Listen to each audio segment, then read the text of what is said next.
Hi, I'm Fuzz Townsend and you may have seen me presenting Car SOS on National Geographic and Channel 4. Now my friends at the David Manners Group have asked me to get involved with a charity project that they're doing. They want to support the Primrose Hospice, which is over in Bromsgrove, and it has to get £1.8 million per year to keep the doors open. Now we're talking about end-of-life care for a whole range of different diseases, all kinds of different people from different walks of life. What better than to provide support for that hospice, which provides support to lots of families throughout the Worcestershire area. And let's get this little Morris Minor back on the road. Gradually we'll upgrade it, and eventually I'm hoping we'll make it look absolutely resplendent, and then it can be raffled off with these raffle tickets. Okay, you got that. Now this little Minor is called Glenys. She's been around since 1966, which is almost as long as me. So there's going to be a lot of things we're going to need to do to it. I've already had a little walk around. I can see loads of rust in the bottom of the doors. It's blistering out absolutely everywhere. But she's a survivor. We're going to do it in steps. We're going to make her usable. Then we're going to do upgrades, like upgrade the brakes, maybe the steering, the ignition system, and gradually we'll work through the car as the year goes on until she's absolutely resplendent and in tip-top order. Right, so first thing I need are the keys. I'm going to fire her up if she'll start, get her on the trailer, and we'll get her over to the workshop. Brilliant.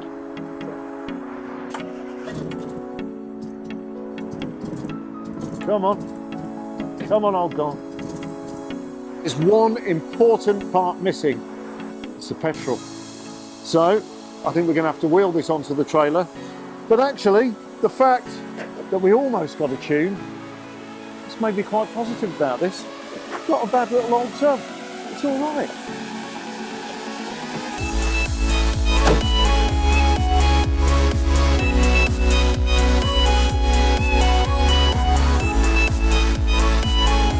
Right, we've got Glenys in the workshop now. I'm going to get her up on the lift, but already I'm going around.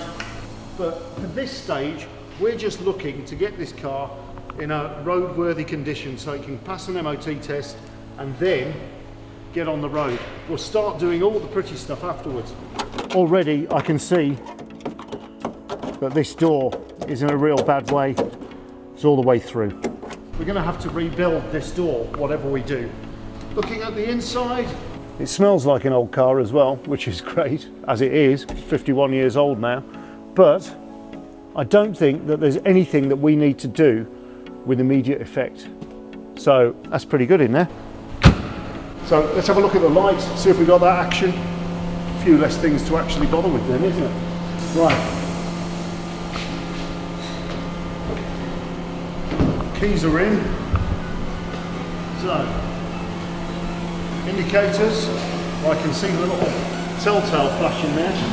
So front, rears, yep. Rears, yep, that's working.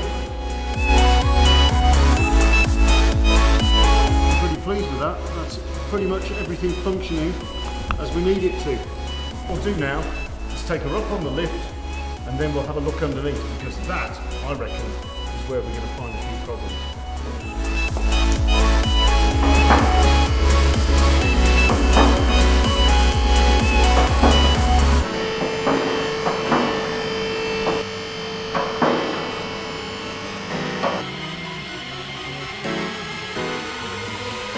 So, looking here, everything around the suspension actually seems pretty solid, which is a good start. Okay, so there's surface rust on the springs themselves. Well, that's not too bad. There's nothing to worry about with that. And again, up here, that's all fine, that's all solid. That's all fine, that's all solid.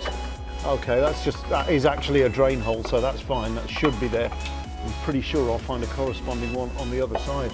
If I look, yeah, there we go. There's the one on the other side, so that's all as it should be. Coming down. Let's lift the bonnet as well.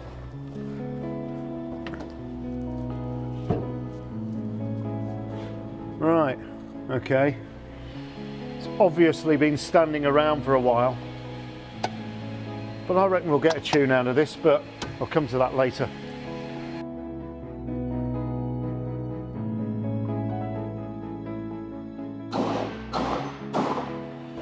This is turning out to be a lot more fun than I'd expected.